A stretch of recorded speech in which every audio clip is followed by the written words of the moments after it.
इससे पहले मैंने जो एक वीडियो बनाकर आप सभी को जानकारी दिया ही था कि प्रपत्र 2 जो है सर्वेक्षण के लिए कैसे आपको भरना है, जिसको स्वयं घोषणा पत्र बोला जाता है। उस वीडियो में हमने वादा किया था कि इसके बाद जो प्रपत्र 3 में 2 फॉर्म है वो कैसे भरना है, तो उसको जो है मैंने पूरी तरह से भरा हुआ है। प्रपत्र 2 के अकॉर्डिंग ही आपको भरना है। तो पहले जो है प्रपत्र 2 कैसे भरना है उसको आप देख लीजिएगा। बहुत ही आसान भाषा में हमने समझाने की कोशिश किया हुआ है और पूरी जानकारी दिया हुआ है, ठीक है। इस वीडियो में प्रपत्र जो 3(1) है उसको कैसे भरना है, वंशावली किस तरह से उसके पीछे जो फॉर्मेट बनाए जा रहे हैं वो फॉर्मेट आपको बनाना है, वो जानकारी आपको इस वीडियो में शेयर करने जा रहे हैं। देखिए, सबसे पहले आपको जो है फॉर्म डाउनलोड करना बता देते हैं। तो यहाँ पे आपको जो है easy2net.com सर्च करना है। आप मोबाइल में भी सर्च कर सकते हैं और अपने कंप्यूटर, लैपटॉप, डेस्कटॉप जो भी है उसमें सर्च कर सकते हैं। फर्स्ट में जो लिंक मिलेगा इसको यहाँ से ओपन करिएगा।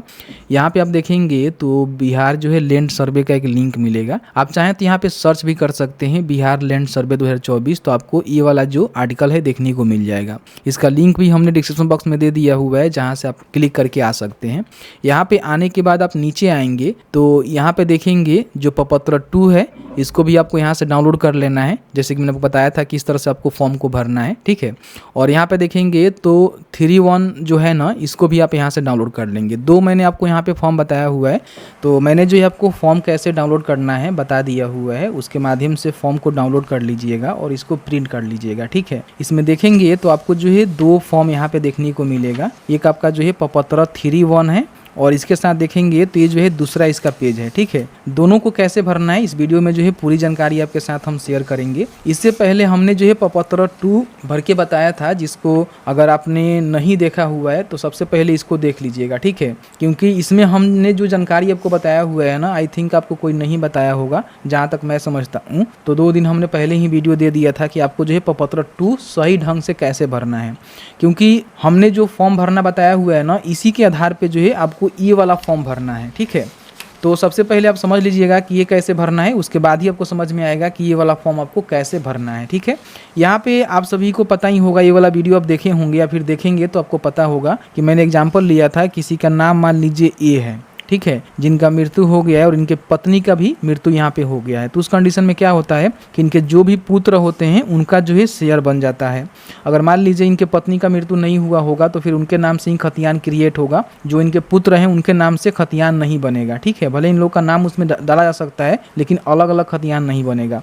लेकिन मान लीजिए ए का मृत्यु हो गया और इनके पत्नी का भी मृत्यु हो गया, तो उस कंडीशन में इनके जो भी पुत्र हैं, हमने सी और डी माना था। आपके कंडीशन में हो सकता है कि 1 से अधिक, 2 से अधिक, 3 से अधिक जो है भाई होंगे, शेयर होल्डर होंगे, तो सभी का जो है जानकारी यहाँ पे दर्ज करके जिस तरीका से हम फॉर्म भरना बता रहे हैं उस तरह से आपको भरना होगा, ठीक है। तो मैंने एग्जांपल के तौर पे सी और डी लेकर चला था। आप देखेंगे तो यहाँ पे मैंने इसी प्रकार से जो है आपको प्रपत्र 2 भर के बताया था, तो इसको देख लीजिएगा तभी ये समझ में आएगा। तो जैसे कि मान लीजिए सी और डी भाई है, ठीक है, दोनों अलग अलग है, चाहते हैं कि अलग अलग खतियान क्रिएट करवाएं, तो यहाँ पे एक बंटवारा नामा आता है, ठीक है। बंटवारा नामा ये खुद से आप बना सकते हैं और सेल्फ अटेस्टेड करके जो भी सर्वे में आएंगे अधिकारी उनको देंगे तो अलग अलग आपका खतियान बन जाएगा, ठीक है।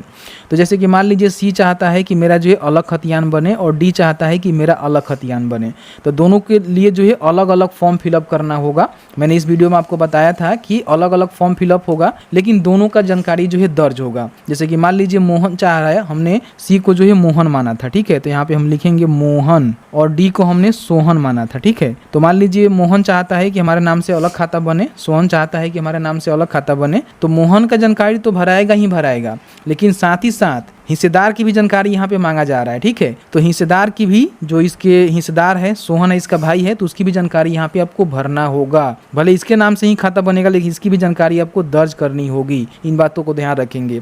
और इस प्रकार से सोहन भी अपना अलग फॉर्म भरेगा, तो सोहन ऊपर में अपना नाम डालेगा और नीचे जो है मोहन का भी हिस्सा दर्शाएगा कि मेरे भाई मोहन है जिसका ये हिस्सा है। और भी 1 से अधिक लोग हैं तो उनकी भी जानकारी यहाँ पे जरूर भरिएगा, यही भरना सबसे ज़्यादा मैंडेटरी है, ठीक है। अब यहाँ पे आपने ये फॉर्म भरा हुआ है ना, इसी के आधार पे इसको आपको भरना है।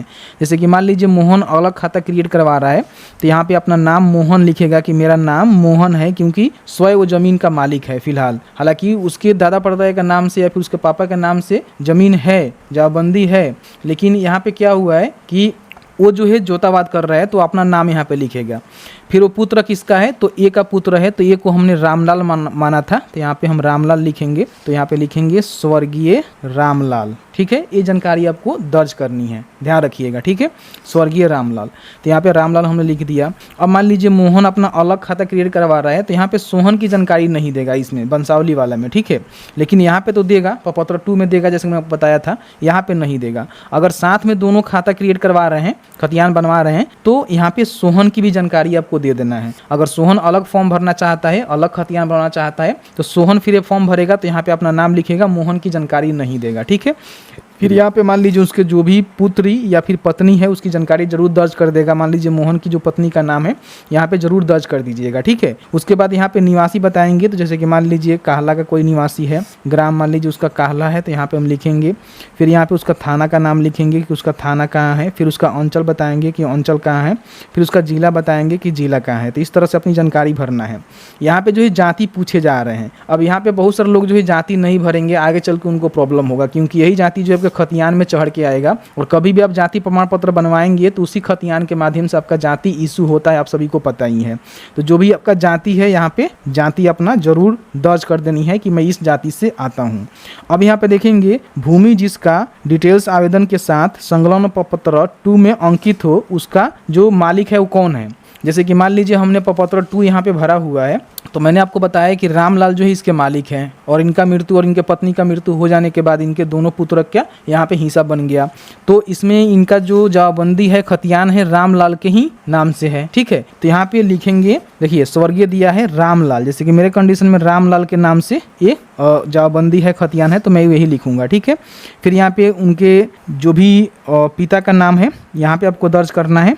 फिर यहाँ पे आपको जो है ग्राम बताना है, यहाँ पे जो भी 100 ग्राम है जहाँ पे आपका ज़मीन है वो आपको बताना है। ये आपका एड्रेस हो गया जहाँ पे आपका परमानेंट एड्रेस है। ठीक है, और ये आपका जहाँ पे ज़मीन है उसका एड्रेस हो गया। तो यहाँ पे हम क्या करेंगे कि अंचल का नाम यहाँ पे लिखेंगे। ठीक है, फिर यहाँ पे जवाबंदी क्रमांक संख्या, जो भी ज़मीन की जानकारी में आप शेयर होल्डर है उसका जो भी जवाबंदी है आपके दादा परदादा के नाम से, पापा के नाम से, वो जवाबंदी संख्या यहाँ पे आपको दर्ज करनी है। नहीं पता है तो छोड़ सकते हैं, कोई दिक्कत नहीं है। फिर यहाँ पे देखेंगे तो खतियान जो है किनके नाम से है, वो खतियान में अंकित खाता संख्या। अच्छा, यहाँ पे खाता संख्या आपको लगाना है कि आपका जो है कितना खाता है। खतियान में मान लीजिए कि एक खाता होगा तो यहाँ पे एक ही खाता लिखेंगे। 2 अगर खाता अलग अलग हो सकता है, होता तो नहीं है लेकिन अलग अलग है तो अलग अलग डालेंगे। खेसरा अलग अलग हो सकता है, तो यहाँ पे खेसरा अलग अलग आप कोमा दे के इस तरह से लिख सकते हैं। और जिस तरह से खेसरा लिखेंगे उसी तरह से उसका रकबा भी लिखेंगे कि इतना डिसमिल है, इसका इतना डिसमिल है, इसका इतना डिसमिल है। ठीक है, और उसका लगान की जानकारी है तो भरेंगे, नहीं तो इसको छोड़ सकते हैं।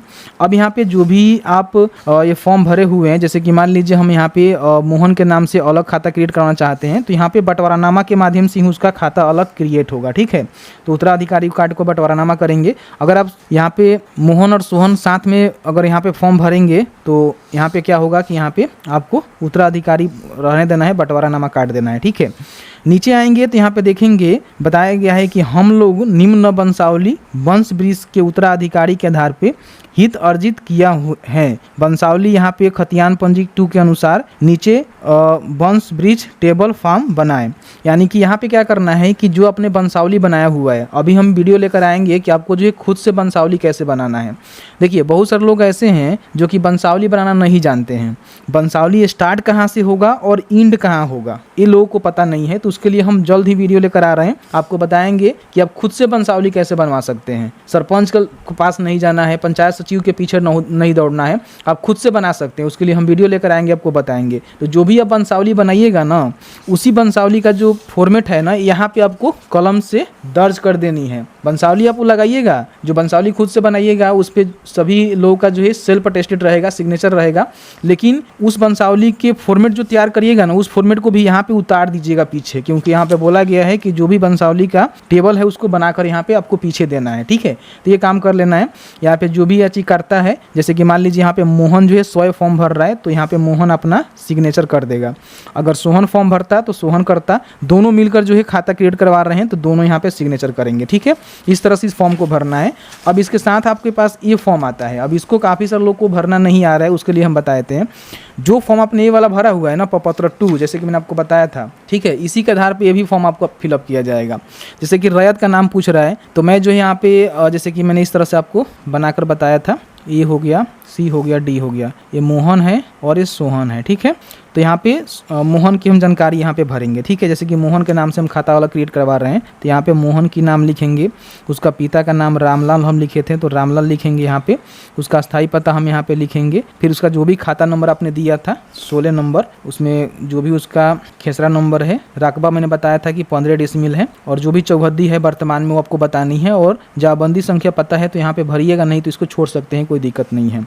फिर यहाँ पे मोहन का और भी ज़मीन है, मैंने आपको बताया था कि यहाँ पे 17 नंबर एक खाता में ज़मीन है। ठीक है, तो उत्तराधिकारी दखल निम्न प्रकार है, केवल जो है उत्तराधिकारी, मतलब कि यहाँ पे मैंने बताया था कि स्वामित्व, ठीक है, और देख सकते हैं कि रैयत स्वामित्व और भूमिधारी की स्वयं घोषणा पत्र, यहाँ पे जो है अपने खुद से जो जमीन लिखाया हुआ है ना उसकी भी जानकारी हमने यहाँ पे बताया था कि आप दे सकते हैं, लेकिन यहाँ पे खुद के जमीन जो लिखवाया हुआ है ना वो वाला मत दीजिएगा, उत्तराधिकारी वाला जो आपको पूर्वज से मिला हुआ है उसकी जमीन की जानकारी यहाँ पे आपको देना है।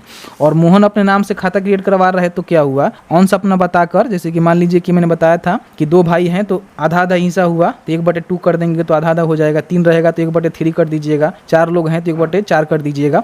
यहाँ पे भी जो सोहन है उसकी भी जानकारी आपको भरना होगा। ठीक है, कि सोहन का भी 1/2 अंश है और उसकी जो भी जानकारी है यहाँ पे भरेंगे, तो इस तरह से फॉर्म को भरना है। काफ़ी सारे लोग के घर में जो है काफ़ी सारे मेंबर हैं तो उनका जो है यहाँ पे एक फॉर्मेट खुद से बनवा लीजिएगा, इसी का फॉर्मेट यहाँ पे एक बड़ा टेबल बनवा लीजिएगा और उसमें सभी की जानकारी भर दीजिएगा, ये वाला कॉपी पेस्ट कर दीजिएगा, एक बड़ा फॉर्मेट में आपको बनवा लेना है या फिर 2-3 पेज में आपको बनवा लेना है, कोई दिक्कत नहीं है। इसी के आधार पर आप जाइएगा साइबर कैफे के पास, वो आपका बना देगा।